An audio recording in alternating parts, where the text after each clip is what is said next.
I wanted to touch on the holidays coming up. We have Memorial Day coming up. So Memorial Day is a big one. The summer's coming up, right? So it's basically like a holiday. I know for me, when I was getting high, dude, like the summertime, it was on. You know what I mean? It was on, and I was ready to go. I would wait in recovery houses or places like this just for the summer to kick in, so I could go out and do my thing, because I knew that I could be outside and I could live in my car or whatever, and I would be totally fine, even though I wasn't playing the whole tape. It gets burning hot, you know, I would regret it later, right? But my car would be 1,000,000 degrees, right? I'd be dying in there. Rolling window, I'm sleeping in Walmart parking lots. Dudes are coming to get, like, knocking on my window. You got to move your car and stuff. They called the cops on me a couple times, you know what I mean? That was when I did have a car. When I didn't, my best decisions got me down Kensington in the middle of the summer, you know what I mean, where it's so hot that you're jumping in fire hydrants and stuff like that to cool off, you know.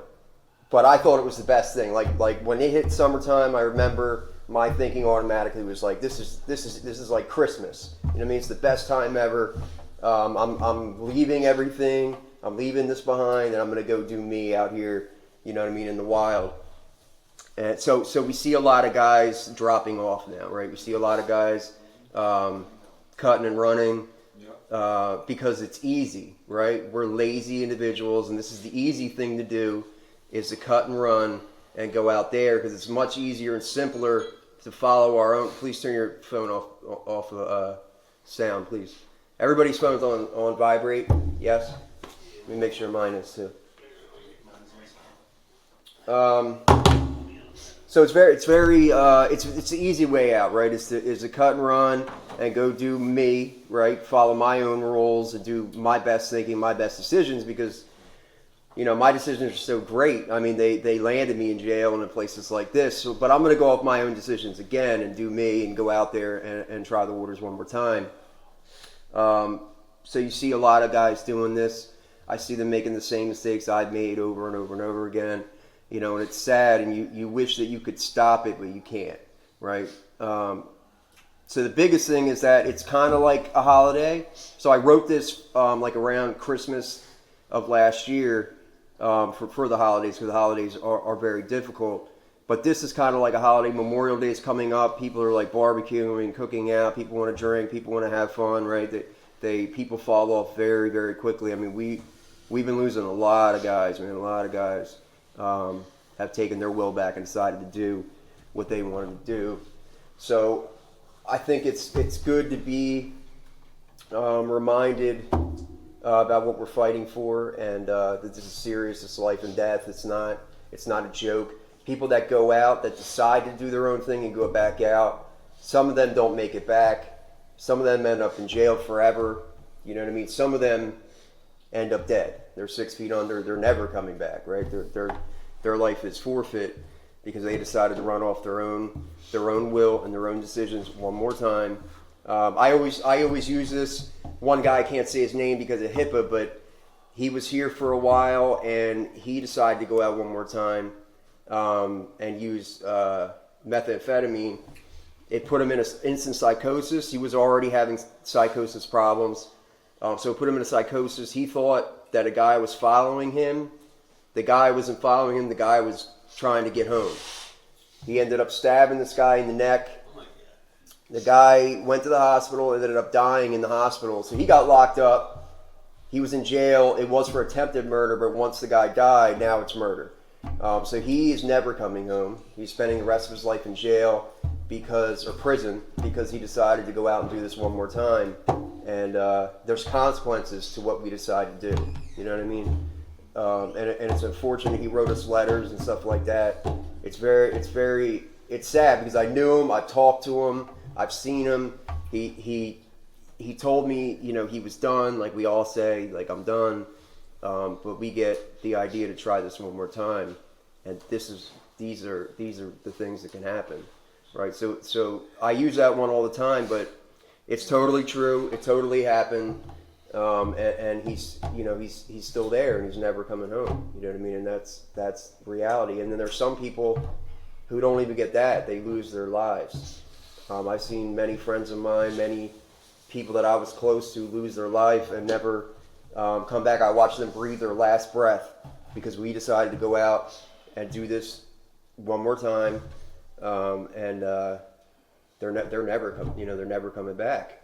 And it's really, you'd think that would have been enough to wake me up, is to watch another person die in front of you, but unfortunately that's not my story. I kept on going.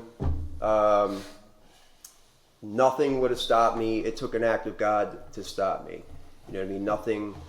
Nothing anybody said or did was going to stop me. So it's also the case that sometimes guys, it's the case with some guys, they have to go back out and test the waters, and hopefully they make it back. Hopefully they don't die. Hopefully they don't end up in prison for the rest of their lives. But they're not ready yet, and they won't make it. So I hope that the 10 or 11 or 12 guys that left us these past couple weeks, that some of them make it back. You know what I mean? But I don't want to see it happen to anybody else in this room. Take it from me, nothing has changed out there. It's still the same. Nothing is going anywhere. It's still all destruction and chaos and people totally enveloped in sin, and it's all about them, you know what I mean, and selfishness and deceit, and darkness, and it's like the epitome of hell is if you were to go down to Kensington and see everybody moving around the way that they do. Some of them with like no arms, no legs, you know what I mean, they're shooting up in sores, open wounds. They're shooting up in their necks in front of kids, in front of schools, man. Like, it just, they do not care. They're pooping outside like animals, you know what I mean? Like, thanks, Ryan. When you go out there and you see the stuff, I've seen it firsthand. So when you see this stuff, it becomes normalized to you, and you start doing these things, you get kind of wrapped up into what's going on, right? So this all became normalized to me.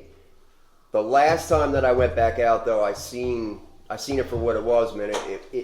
It's demonic, right? It's the epitome of sin. It's people running off their sole desire, like animals. Their sole desire, which is to get one more. I don't care about anybody else. I'll rob and steal from whoever I got to steal from to get one more. And that's how they live out there. Nothing is going to change about out there. I just hope that. So we play the story in our heads that things like we're missing a party, or things. We want that feeling. We want to feel better. You know what I mean? We want to feel not like we do right now. But I promise you, if you put the work into yourself, if you put the work in, you take this serious, and you do the right things, you will start to feel better about yourself. You totally will, dude. I remember, so when I first came in here, dude, I hated me. I hated me. I was a junkie. I had no morals, no ethics, no code. I left all that stuff behind. So when I was coming up, I did have those things, right? I was taught those things. Even with bad parents, I was taught those things, how to be kind, respectful, honorable, on time, go to work, you pay your bills, all those things. I was taught those things. But living out there and living amongst them, all that stuff went out the window, and my only concern was to get one more, right? I came in here and I felt worthless. I felt like I was nobody. I felt like I would never have anything. I would never get this. I felt like I was the worst person on the face of the earth. Probably because I am. That's true. I think that I'm an evil. I think we are evil people, but I think I was pretty messed up and pretty sick in the head. I was a very sick individual, and I needed a lot of help, and I needed to put a lot of work into myself. But the point is that if you put the work in, good things will happen for you, right? You'll start to feel better about yourself. Things will start happening. It takes time, right? It like anything. The problem is that we don't want to wait for that to happen. We want instant gratification. That's what we're used to. We want instant results. We want the car. We want the house. We want the girlfriend. We want all these things. All these things come with recovery, by the way, but you have to wait for these things. You have to stay true to your cause, stay on the right path, keep doing the right things, you know what I mean? And things will slowly happen for you. But if you rush the process, or if you think your only problem is a job or a girl or whatever, those are the things that are going to pull you back out. That's not your issue. Your issue is you. You're your biggest issue. It doesn't matter where you go. I've been to Florida, California, Colorado. I've taken myself out of this state thinking that was going to fix me. My biggest problem, I thought, was relocation, right? That was my answer. That was my easy fix. If I just get out of here, I'll be okay. I got to go somewhere far away, and I don't know anybody, and all these different things. And let me tell you how that worked out. It didn't work out good. I looked up the nearest methadone clinic. I went there, and I paid a guy $40 to take me to the drug spots, and that landed me in like a whole year run down California. I did the same thing down Florida. I was a mess. Doesn't matter where you bring yourself, you are always going to bring yourself with you, right? The same sick thinking. It doesn't matter if you're here in PA or you're in California or you're over here or over here. It's you. You're the problem. It doesn't matter what job you have, what girl you have to make you feel better about yourself. Any of these things, getting things, having things, all these things mean nothing at the end of the day if you worked on nothing, right? You got to put the work in, is the point. Proverbs 3:5-6. Trust in the Lord with all your heart. Do not lean on your own understanding. In all your ways acknowledge him, and he will make straight your paths. It's one that I like. It's about hardship, right? It's about hardship. Trust in him. Stay on the right path. Trust in the process is basically what it's saying. Trust in the process. Things will all work out. Not in the time that you want them to, though. Not in your time. His time, right? Not in your time. His time. Not my time. His time. I want what I want. I want it now. You know what I mean? I don't want to wait for things. Even now, you know what I mean? Even now, I want to be in a different spot, or my first thought is, I want these things. I want to be better, more successful. You know what I mean? Those are my first thoughts, and then, my other thought is, well, is that what you want out of life? Like John always told me, who do you want to be? Is that what you want? Is to be successful, or do you want to help people? Right? Do you want to worry all about money and having things so you can just get the next thing and the next thing and the next thing? You know what I mean? Or do you want to actually make a difference in this world?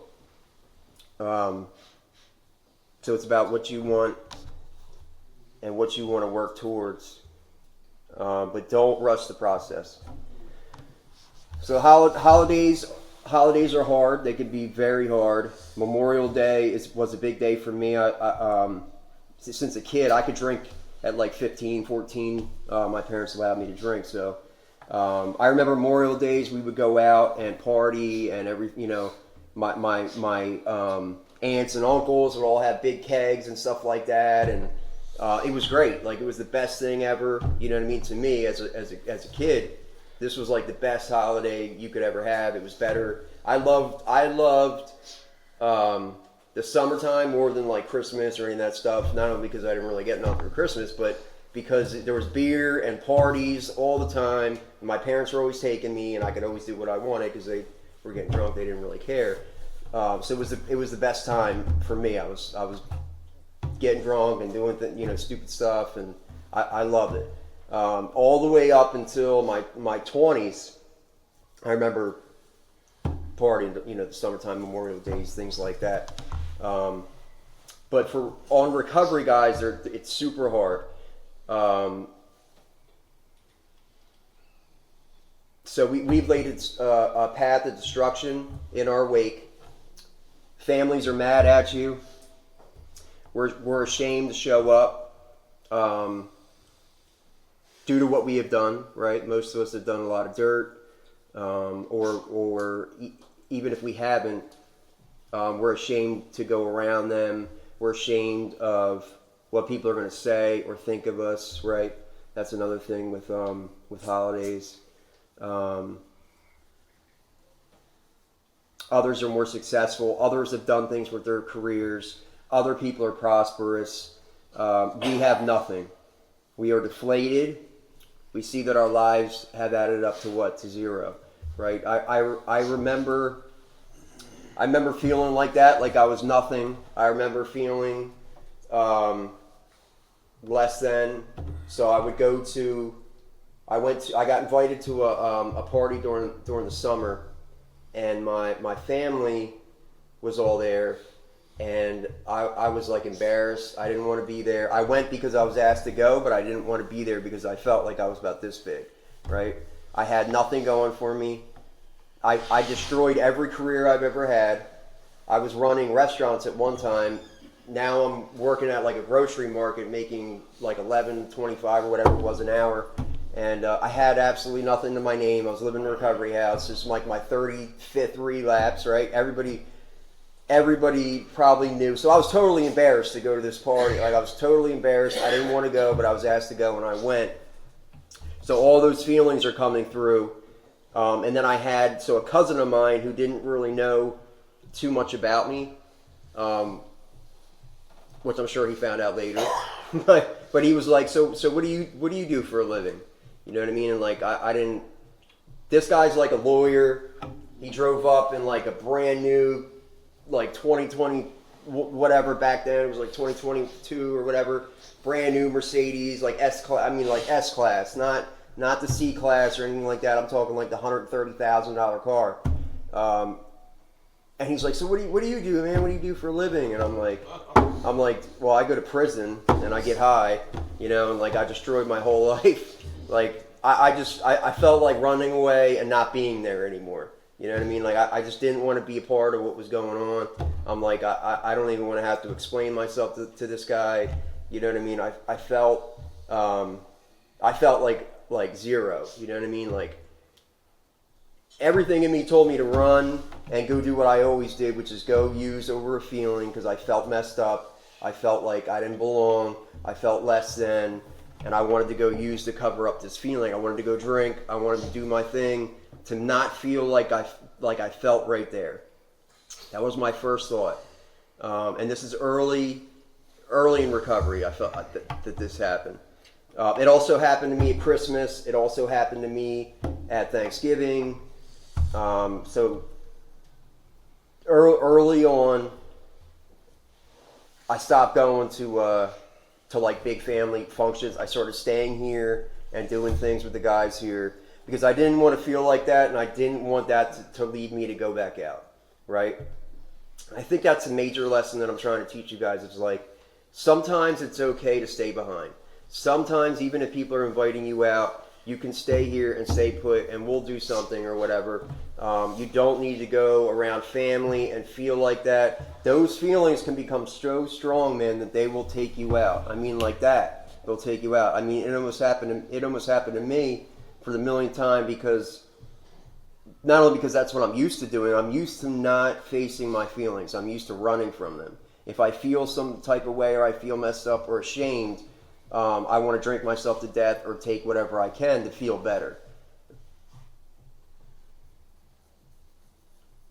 We can always stay behind. We can always be a part of this. We don't have to get involved in whatever's going on with our families right away. Why I'm saying this is because Memorial Day is coming up. It's a big family thing. People want to get together and do things. 4th of July is coming up. That's another one. You know what I mean?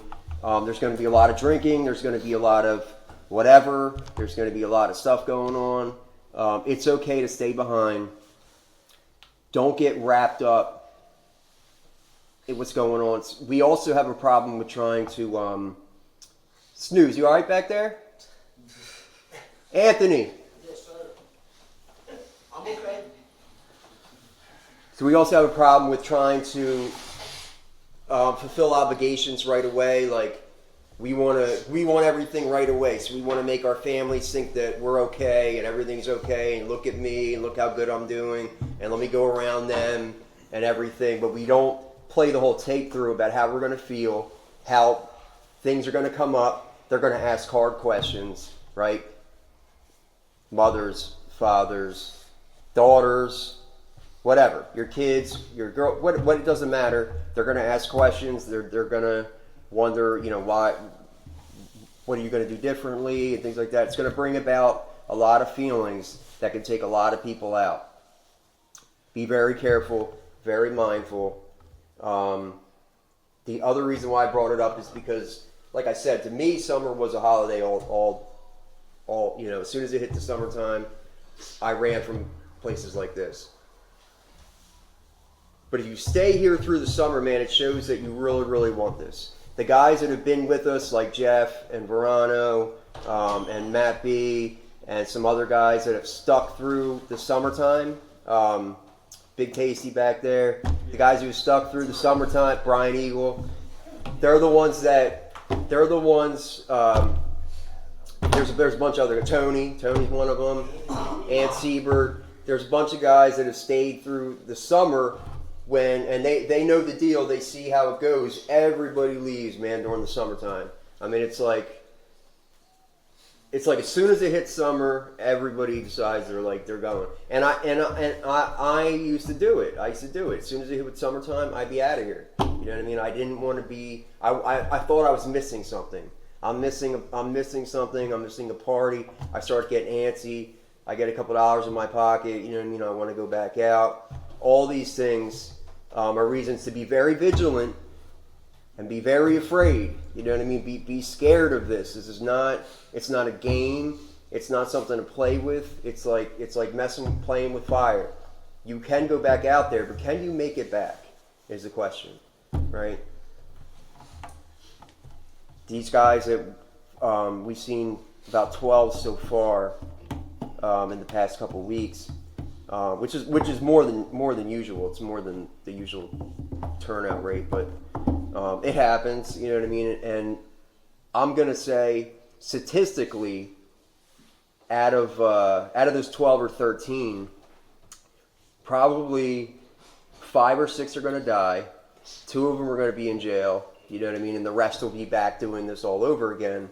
And these are like facts and numbers going off of people that decide to leave rehab during the summer and all these other things. They do statistics for PA and California and Florida and Colorado and all every single state has its own statistics, and people crunch numbers and they see how many people leave rehab, how many people return, how many people have death certificates, how many people end up in prison, and they crunch these numbers and they come up with these statistics. And I'll just say that they're against us. They're totally against us, and it's probably the truth that when you decide to play with stuff like this, it can kill you, will kill you. It's just a matter of time, right? Thank God that God has spared me, and I decided to get it through my thick head, because I do have a thick head, and I have to learn everything the hard way. Even now, I got to learn the hard way, dude. Everything. Like today, I was going to work on my car. The battery terminal came off, so I would walk upstairs and grab the nut and come back down. The nut wouldn't fit, and then I go back upstairs and get another nut and go back down. The nut wouldn't fit, and then I go back upstairs and grab another nut and come back down. And then finally, John looked at me and was like, "Dude, why don't you just bring the whole toolkit with you?" You know what I mean? And I'm like, because I don't feel like doing that. And he just laughs and he's like, "Dude, feelings aren't facts." And I'm like, you know what? You're right. You're absolutely right. It was a lesson for me that I have not arrived. Right? I'm still human. I'm still messed up individual. I want to do what's easy. I want to bring the one little thing out and pray that it fits. And then when it doesn't fit, I go and get one more little thing, because I don't want to bring the whole toolkit outside, and just do it the right way. If you do it from the right way from the beginning, it would have been done. But I got to learn everything the hard way, dude. Everything I got to learn the hard way. I got to test the waters and find out. And I got totally destroyed, man. These things have whooped me up and down Kennington, up and down the block, up and down in jail. I got beat up, robbed, stabbed, shot at. You know what I mean? Everything that can happen to you besides getting murdered. Everything that can happen to you happened to me. You know what I mean? And it took me going through these things over and over and over again for me to wake up and say I had enough. Like, I've had enough and I'm willing to do something different. So the question is, are you willing to do something different? Are you willing to stay when things get tough? Are you willing to stay when the weather gets nice? Are you willing not to go out and party even though everybody else is doing it? Just because the world is doing it, just because others are doing it, doesn't mean you can, right? You've had your chance. You've had your chance. If you could do this successfully, like other people can, you wouldn't be sitting here, right? We get it in our heads that we're like everybody else, but we are not. We are not like everybody else. We cannot go out and do the same things that other people do just because they go to work and they can party here and there. We cannot do that. If we could, we would end up in rehabs and all these other different things and having a seat right here. We have to be very careful about what we tell ourselves, the falseness that we tell ourselves that we can do things that other people can, and we cannot. We absolutely cannot. I had to learn that lesson the hard way, the very, very hard way.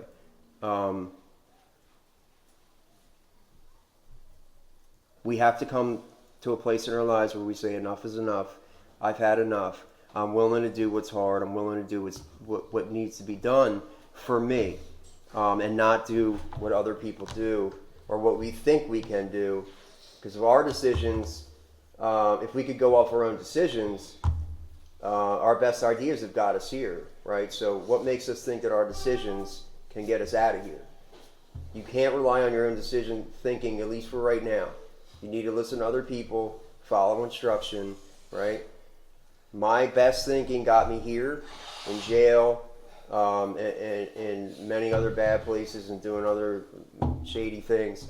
And I knew when I came here that my thinking was totally dysfunctional, and I had to listen to somebody else tell me what to do, tell me when to get up, tell me when to be on time, tell me to make my bed, tell me to do things, you know what I mean? And I followed instruction. I just knew that my way was jacked up, and I couldn't go off my own decisions and my own thinking. And at first, so when I first got clean, I always told myself, I don't need anybody's help. I could do this on my own. If I put the drugs down, that's enough. I just need to get a job and start working hard and put some money away, which is the furthest thing from the truth. The problem was me. I was my biggest problem. I was running off my own decisions. There was nothing good came out of what I decided to do. I ran off of feelings, right? My feeling would take me out in a second. I had anger issues, depression issues, people issues. You know, I thought I was the biggest thing on earth, even though I definitely wasn't. I thought people were talking about me and all these crazy things, like I'm the most important person in the room, which I am not, right? But feelings would take me out in a second. There was a lot of things I had to work on. There was a lot of work that I had to put in. It's a very long and grueling process. But the longer you stay here, the longer that you stay put, the longer that you decide to work on you, the better things will get. But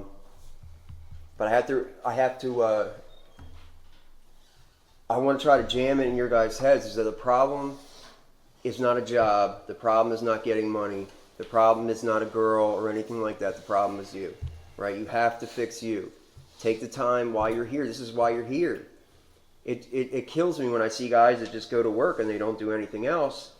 They don't read anything. They're not trying to better themselves in any type of way.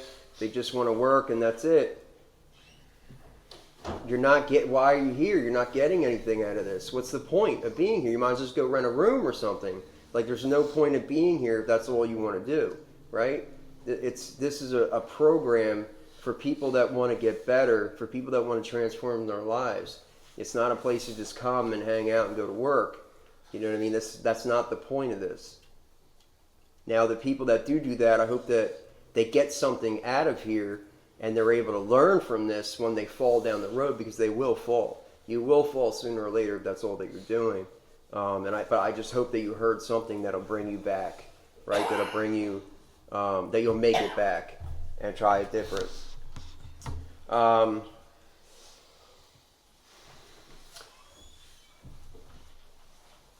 So if you feel like using, right, or if you feel like going out, the most important thing you could do is reach out to somebody. Reach out to somebody, talk about what's going on, talk about how you're feeling, call your sponsor, sober friend, somebody in the program.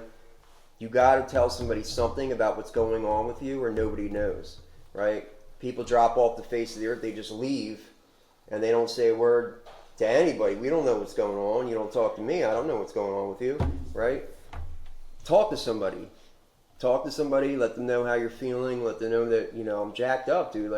My mind is playing games with me, and I feel like going back out. That's the best thing that you could do, is tell on yourself, right? That's what the meetings are for, to get your hand up, tell on yourself. People will come up to you. People will talk to you. People will help you. They'll take you out, get coffee, whatever.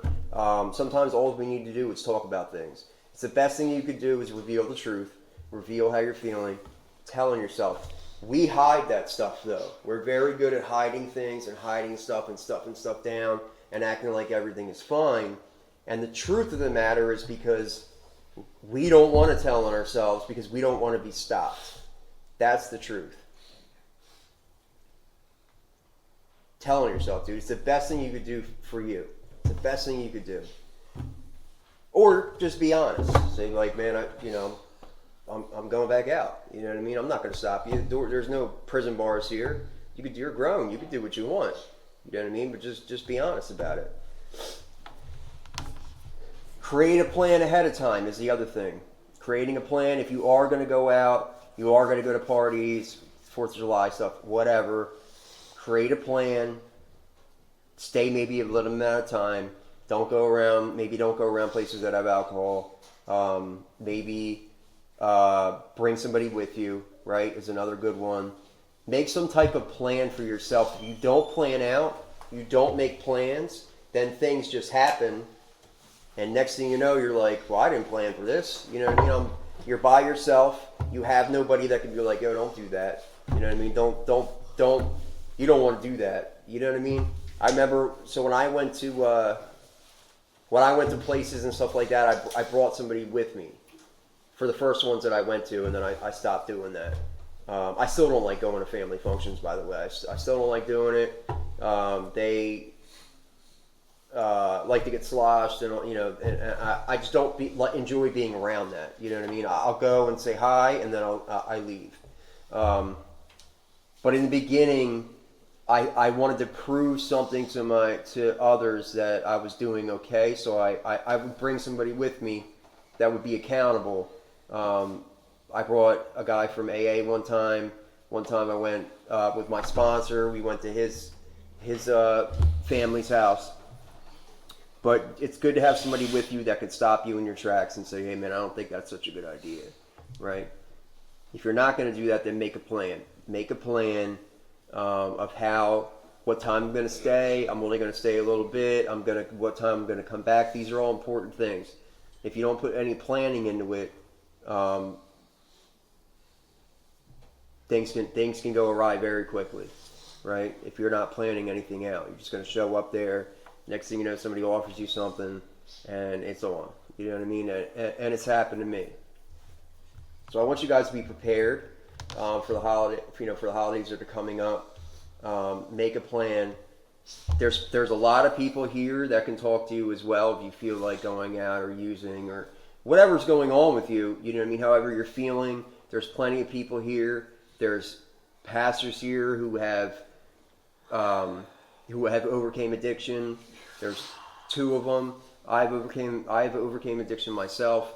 There's people here that can talk to you and get you through things, and you might not like what they always have to say because you're going to spit out usually some BS, and then we're going to point it out that that's BS, right? We're going to tell you the truth.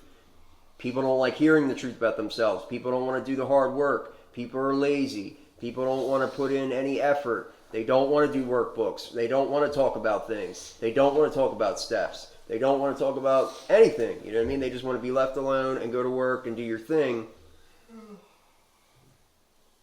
And then they wonder down the road why they're in their same position, doing the same thing again, right? That was me. How did I get here? Well, you got here because you worked on nothing. You did nothing, right? You sat in rehab, learned nothing. You might learn some stuff they spit out or whatever, they spew, but I didn't believe any of it, right? I come around places like this, I go to work, pay my rent, and that was it. I didn't care about anything else. I just want to be left alone. I didn't want to work on nothing. I didn't work on me. I didn't work on any of my problems, any of my situations, nothing. And then at the end of the day, I was still a jacked up individual. I was totally messed up, still in sin, still lying, conniving, still doing messed up stuff because I was messed up. I thought that putting the drugs down was my biggest problem. Drugs are a byproduct. It was me. I'm the biggest problem. Once you realize that you're the problem, you can begin to fix it, right? You can fix a problem that you can recognize, but if you don't see what the problem is, how can you fix it, right? You can't. You must ask God to help you. You need to believe in something greater than yourself, right? We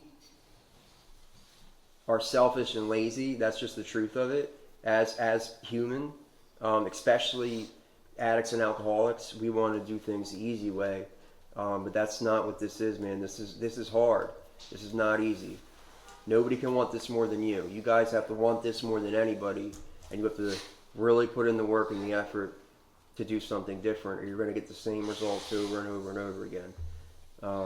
Take it for somebody who has done the same thing over and over again until he was finally willing to say, like, Matt's way, it doesn't work, right? My way didn't work. I knew it. I've tried every way possible. I've done every single thing that everybody probably in the planet did. I try to do it only on Sundays. Try to only do it on Mondays. I try to do it, here and there. I try to space it out. I try to say I'm only going to do half and save some for later. I try to say I'm going to do this little bit at 8 o'clock and I'm going to do some at 9 o'clock and then that's it. I'm cut off and then I got some for tomorrow. I stashed alcohol all over the house so nobody would find it. I had it in the dirty clothes. I had it under my bed. You know what I mean? I had stuff hidden everywhere, crack pipe underneath the bed. I had needles, needles hidden all over the place. Like if I was going to the bathroom, and I had a couple bags there. Like I used to hide stuff and manipulate and try all kinds of different ways and different things, and it always led to the same results over and over and over again. It's that Matt's way doesn't work. Matt's way, I'm an idiot, and I mess everything up. Everything I touch turns to crap. I end up back in rehab. I always wanted to control things. Was my biggest issue. Was I thought that if I could just manipulate and work out the way that Matt wants to do things, I would come into a program and I would tell the program what they're not doing right, how they're not running this place right, how I think it should be ran, how I'm going to do this and that, instead of just sitting back and listening. So I know that I'm in this program, but this is what I'm going to do, right? I'm going to do this and that. I'm going to work and do these. Well, you can't work those hours. Well, what do you mean I can't do? You know what I mean? What do you mean I can't do that? Like, what are you telling me, dude? This is a program? It just like it was ridiculous. You know what I mean? I try to finagle and manipulate and make things work to my advantage and how I wanted them to work and how I wanted them to turn out. And it always ended me up in the same position because I'm doing the same stuff. I have the same drug addict, same manipulation, same tactics, right? I'm trying to play the game the best way that I know how, and it's all because I put the drugs down and changed nothing about me. It wasn't until I said my way doesn't work. I'm totally messed up. I'm a sinner. My life is out of control. I need to listen to somebody else drive my wheel. I signed up for a program. I'm not going to tell anybody else how to run their program. I'm just going to do what's asked of me. Once I started doing that, dude, my life started getting better. Once I started believing in something greater than myself, that I wasn't in control anymore, I'm only in control over me and what I do, my life started getting better. I started spending time with myself. I started learning. I started asking people that had a lot of time, even if I didn't like them, what did you do, dude? What did you do differently? I learned so much from so many people. Instead of judging them or picking out what they were doing wrong, which is what I'm really good at, especially early in recovery, I was very good.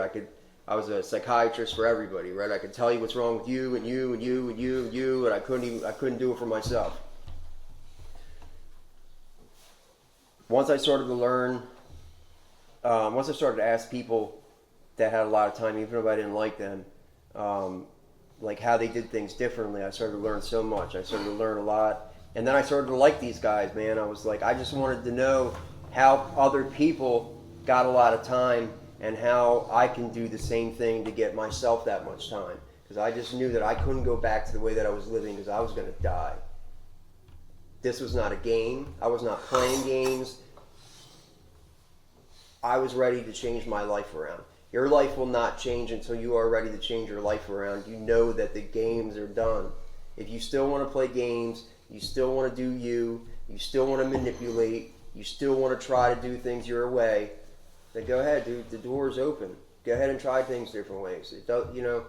We just hope that you make it back. But if you're willing to do the hard work, you're willing to try something different, you're willing to put the time in to actually change. Now, yes, you can ask God for transformation. Yes, you can. He is not going to give it to you. You have to put the work in, right? You have to put the work in and the effort in. It just doesn't happen by osmosis. That's not the way this works. You have to try and do something different. There is knowledge here. There's knowledge at AA. There's knowledge at other places. Get the knowledge, dude. Learn how to do something different. Learn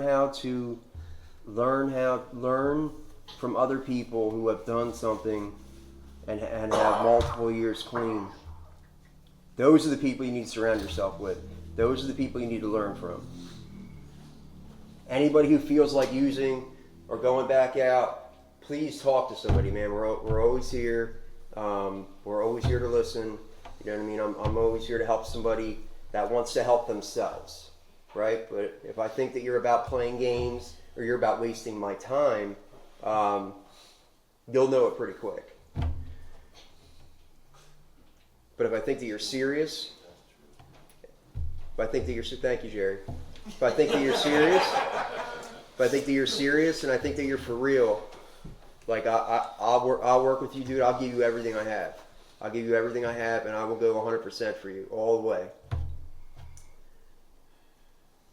I love you guys. I want you guys to get this. That's why I take this so serious.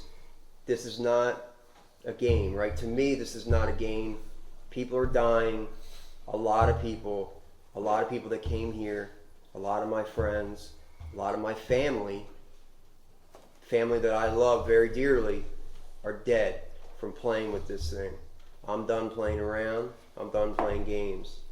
I hope that you guys are too. Thank you for letting me share. Visit our website, ghproject.org, and you can donate at ghproject.org/donate. Like and follow us on Facebook, follow us on Instagram, and you can email us at info@ghproject.org. Thanks for watching.